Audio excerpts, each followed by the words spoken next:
Alrighty, guys. It is Thursday, the 21st of April. We're tackling Wasteland by Proof. We're 2 for 4 today, or this week, on tracks that I've played already. I used this one for 2 weeks ago's weekend, I believe for this weekend. I used this track, the background. And then this track I used for last week's background track. It's a Proof track. So it is grass. If you didn't see the weekend video, it is a grass track. It's a higher speed grass track. It's very different than other Proof tracks. But it's still very cool. I didn't set that great of a time. I got a gold medal for my background track, but I didn't set that amazing of a time just because the possibility for this being a track of the day, I didn't want to set that crazy of a time. But I do know this one. So, we're gonna have an easy time today. As I picked it because I was comfortable with the style. I was like, oh, it's a grass track. I'll pick that as a background track because it's probably gonna be real easy for me to do. It's a tricky track, I will say this. But it's grass still. I'm all for grass, so get it going. Gotta get back into the track, figuring it out again. But it shouldn't be too bad, all things considered. If I could stop running into the wall.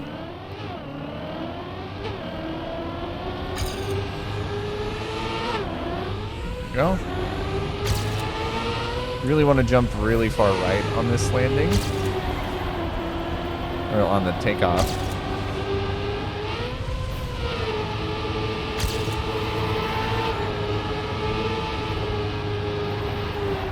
You want to be careful on that turn because you want to come out of it ending the turn. Because if you're still doing the turn whenever you get onto the grass, you're just gonna go into the sand, which happened quite a lot.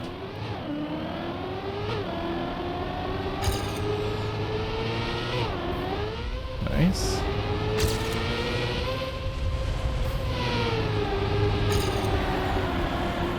Keep going. Less speed. And I crashed into the corner.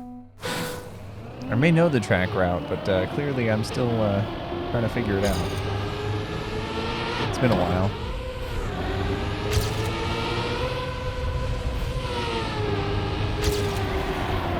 Don't want to crash on the outside there. Do this jump. Give myself a little bit of an inside turn.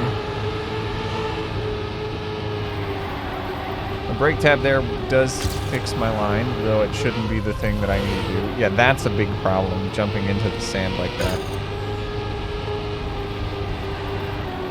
Definitely not something you want to do.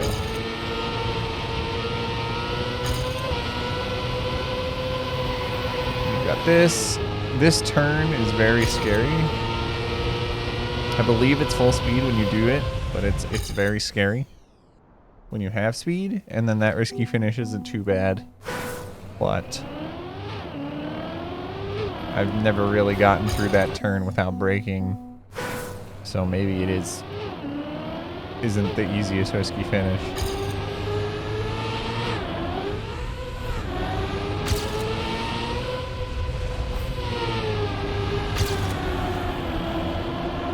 Oh, I almost took the inside there, wow.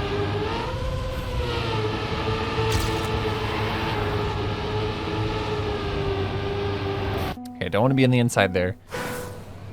I remember having that same problem whenever I was playing the track to learn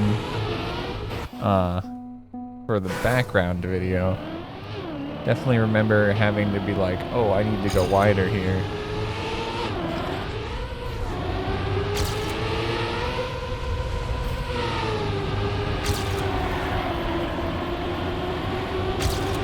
Yeah, I don't know sometimes.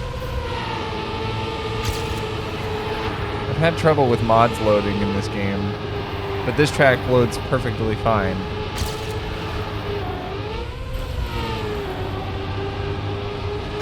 Unless this isn't a mod somehow. Maybe it isn't. Who knows?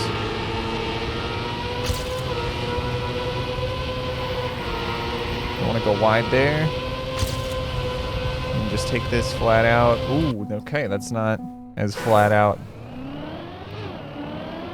Or it is, and I just had a bad approach. Which is probably the case. Find it interesting that this is here. Because it's basically just like, we know you'd be getting close to this edge, so we put a custom block here that doesn't have the wall. It is super convenient. I think I do that in my track. I'm like, oh, you're probably gonna hit the wall a lot. I'm gonna just make it so that you won't by putting a track piece there.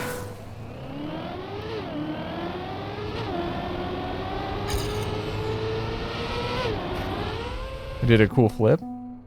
It's not helpful, but I did a cool flip.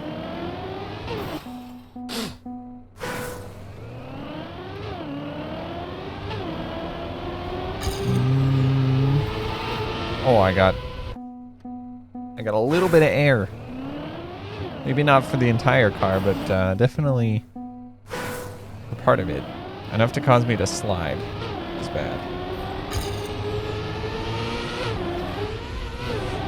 Okay. Technically I'm faster now because I landed sooner. I landed on the wall.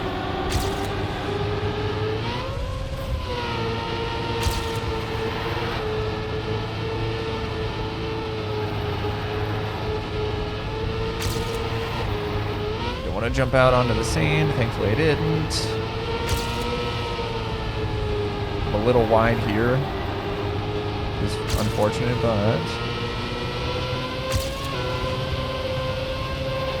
I take this well. Oh, and I touch the wall. It's fine. This is still an improvement. Exactly 1 second of improvement, but it's a lot more I can get up if I don't crash into the wall.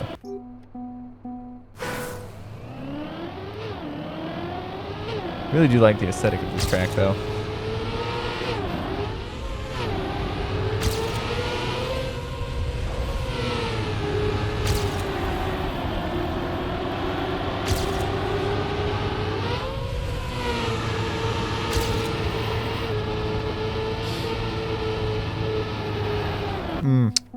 That turn is very tricky.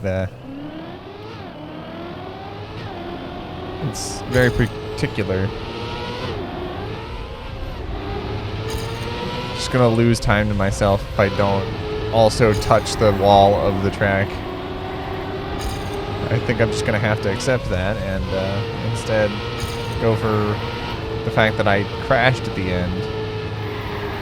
So I don't have to worry necessarily about losses, too much losses in the early game. Though if I could have a run that's better in the early game, that only helps me. I think I should definitely go for an earlier landing like I did in my, maybe not like I did in my current PB where I touched the wall, but like by using the sausage road to rock me back and forth, then my car tilts just a little bit. It's an easy way to land sooner.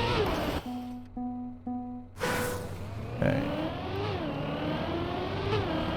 There's not much investment. I do have to have a good line for it. I have to get that in my head. Get a good line for it. And then maybe I can actually... Like that. Wow. I'm not faster. But I didn't get slowed down for touching the wall like that.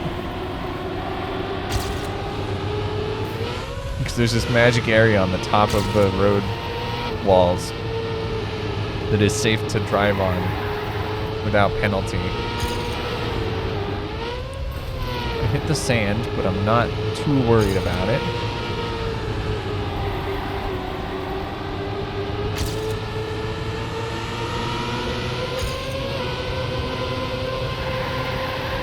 And then don't crash into the wall. And then you're good. Oh my god, okay, well that turn is very hard to do while also aiming for the risky finish, as I've found out.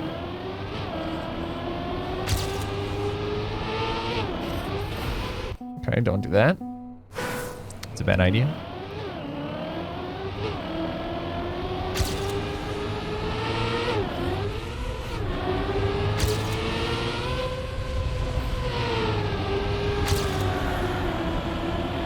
Oh, I slammed into the corner. You know, the transition from this angled road onto this grass section does not seem like it would work too well, but it does. It very much so does.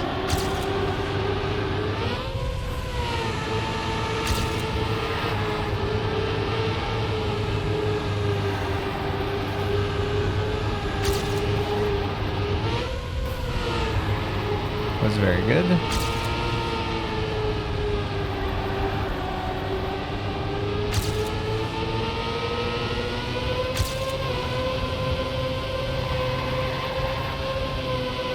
Yeah, I lose a lot of speed doing that, but at least I can make it into the risky finish and get yet another second of improvement.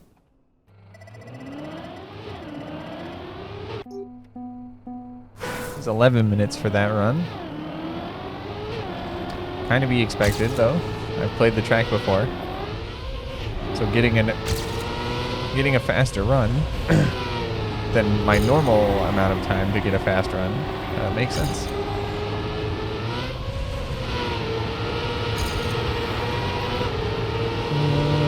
Oh my god. Okay, well, there was going to be no way I was making that turn without hitting the brakes, and unfortunately, I knew hitting the brakes was not going to mean a good run. Ooh, don't clip. I can get the rock. I can get the rock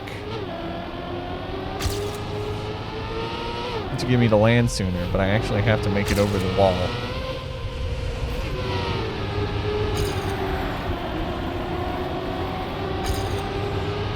Equal on speed. Go way out. I can cut this in.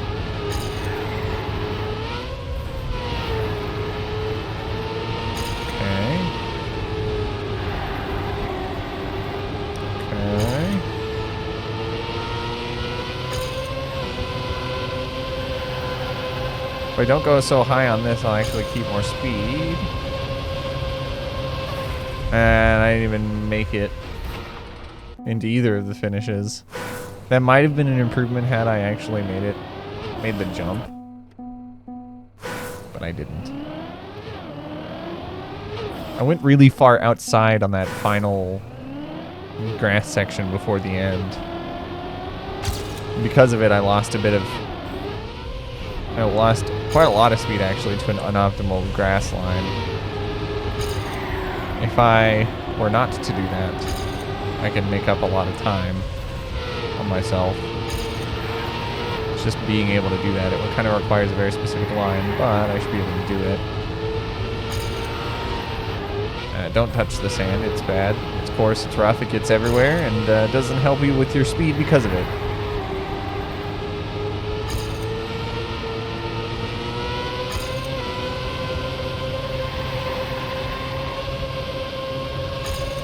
Fast again. I don't think this is an improvement, but it did catch up a little bit. I had 13 more speed. Let me watch the GPS. What's the GPS time? 48.8. So it's very close to what my current time is. Try disabling Tweaker and rejoin. Is Tweaker the problem? What was that hint? Was that hint to tap my wheels on the border? Can I drive while in the Ghost? Oh. I can drive within the Ghost, but it won't let me stay going. Oh, that's not what it's talking about. Okay. Don't lose fifth gear here. I think sometimes I land losing the gear, unfortunately.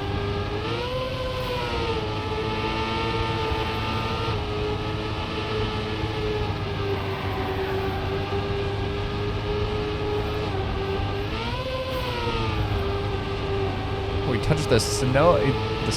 Touch the sand in the GPS. Don't do that.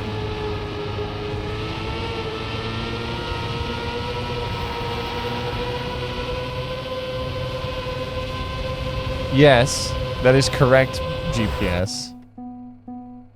One or two little let-ups does make it easier, but that also means you're slower. Maybe the consistency will mean that I just get a better time anyway. We'll find out.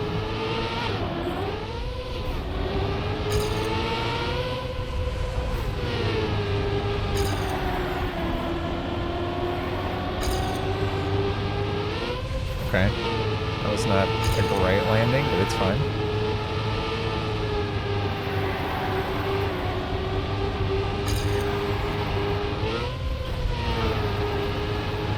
Nice. Super close to the inside.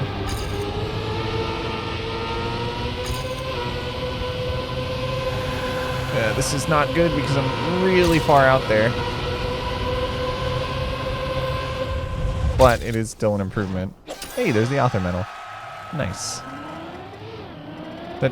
That faster than the GPS? The GPS... oh, yeah. GPS time is 48.81. For some reason, I remember when I playing it, it said the GPS and author medal was that. Maybe I'm crazy. I didn't play it too much long or wow, I don't know how to talk. I didn't play it that long ago. If there were any changes made, it would have been made in the last couple days.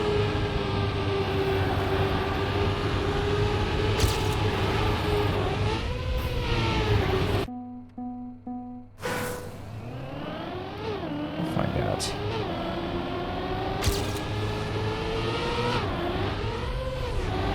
Okay, good. This is really wide. Oh, I had like a lot more speed. The wideness was fine. I just needed to be able to handle the speed, which I wasn't able to, unfortunately. Super early landing. That was actually really good. And then I just crashed into a bunch of sand.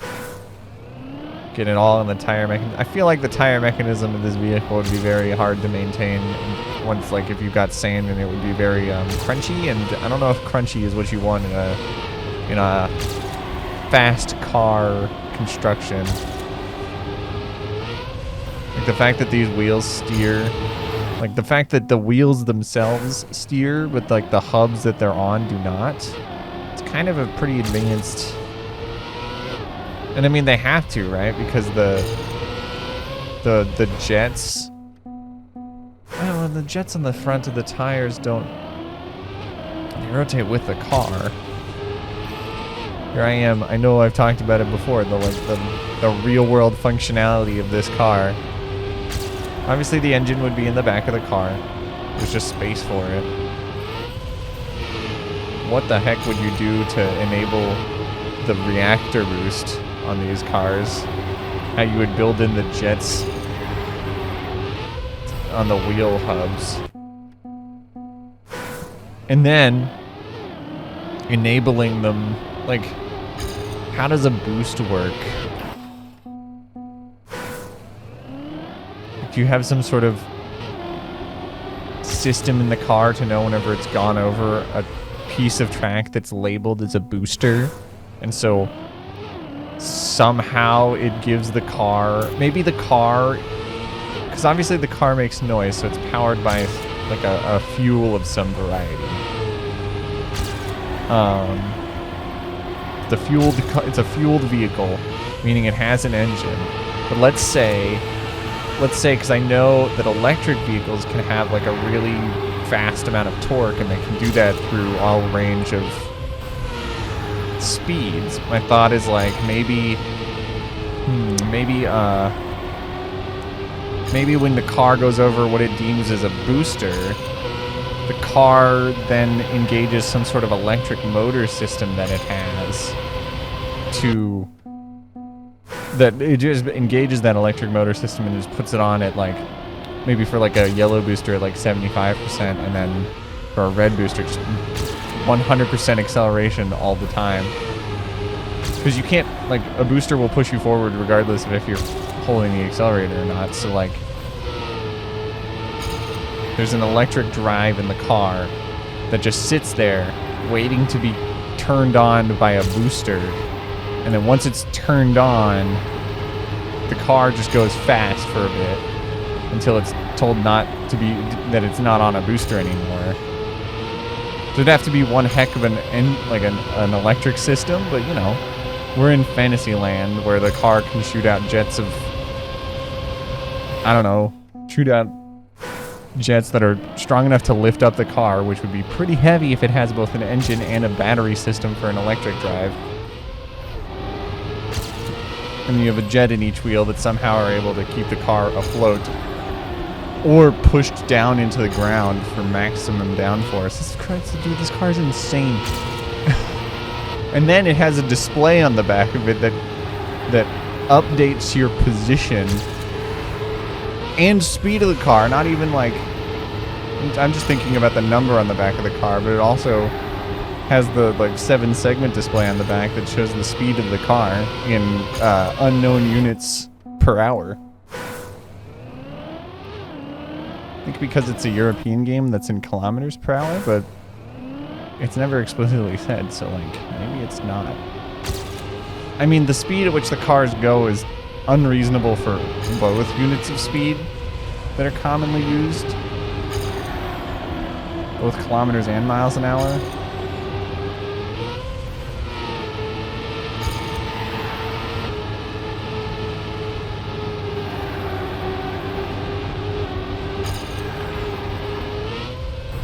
Like, this car has 5 gears and it gets 0 to 60, which is 0 to 100 kilometers an hour. 0 to 60 miles an hour, 0 to 100 kilometers an hour. It does that in gear 1. I'm not a car person. I'm not as familiar with cars, but I'm pretty sure usually it takes a couple of years to get into 6 and to get going to 60 miles an hour, 100.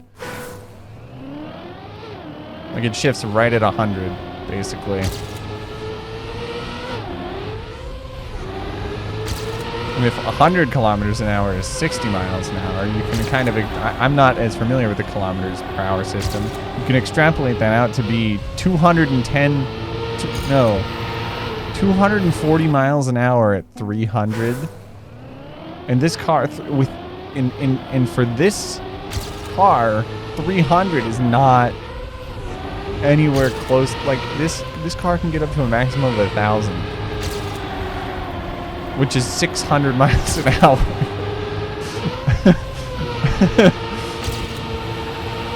if it's linear. This car is really fast. Let's just give it that.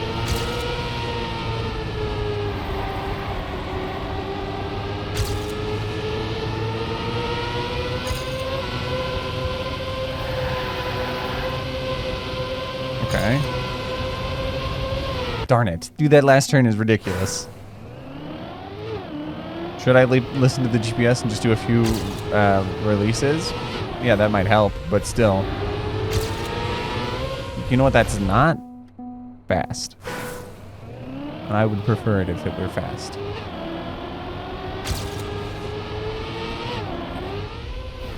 A little nose down for some extra speed out of nowhere.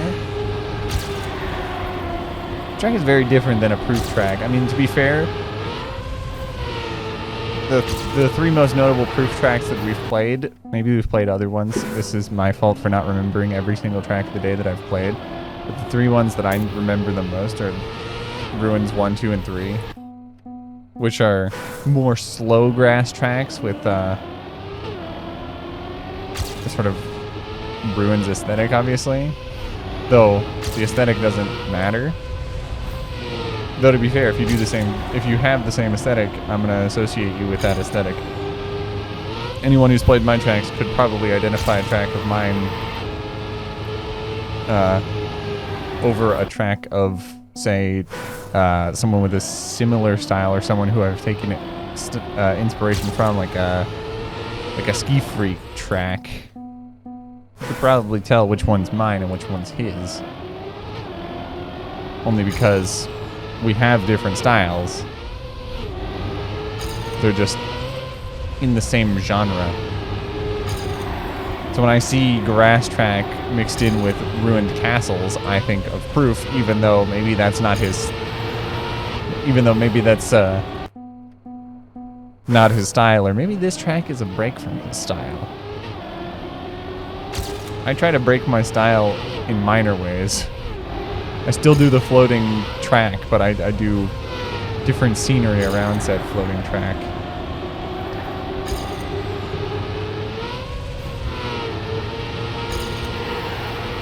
Also, the benefit of a floating track is you don't have a track where you can just drive through the scenery and just ignore the track and drive through the scenery to get a faster time via a shortcut. I'm looking at you, yesterday's track. Though to be fair, you can do the style that yesterday's track had without causing there to be a massive shortcut through everything. You just need to build the route in a way that makes it so that leaving the track is kind of not incentivized. Or it's obviously slow.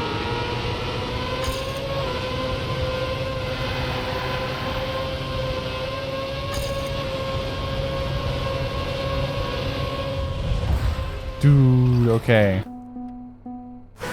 High speed, that risky finish is hard. Without letting up in some variety, that risky finish is hard.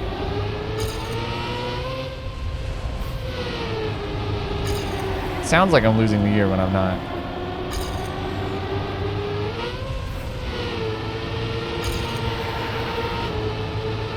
GPS recommends that I don't lose the gear, but I actually don't think that losing the gear is that big of a problem.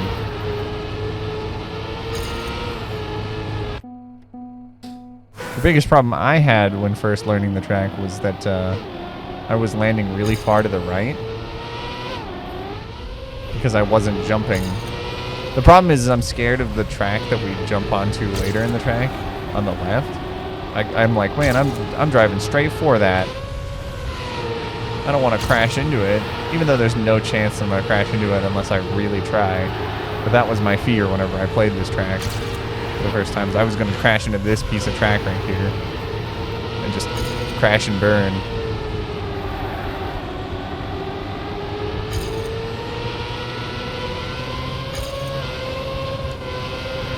I let up, make this section easier. I'm faster, but I don't make it, unfortunately.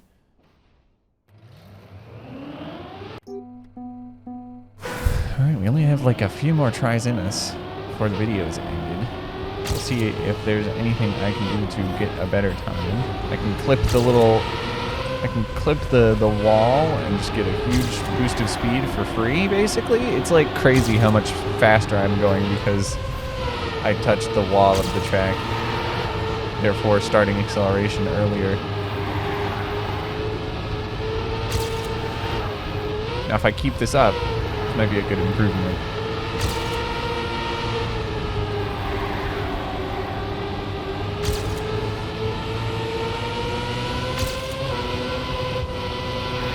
We'll let up to make this faster. Okay. That's not an improvement. Oh my god, I was ahead of myself the whole time until the very end when I wasn't in front of myself. Oh, that's unfortunate. Well, I will see you all tomorrow. We'll attack whatever track happens to be the track of the day for Friday, the 22nd of April. Until then, I hope you enjoyed the video. Hope you enjoy the rest of your day. And I will see you all later.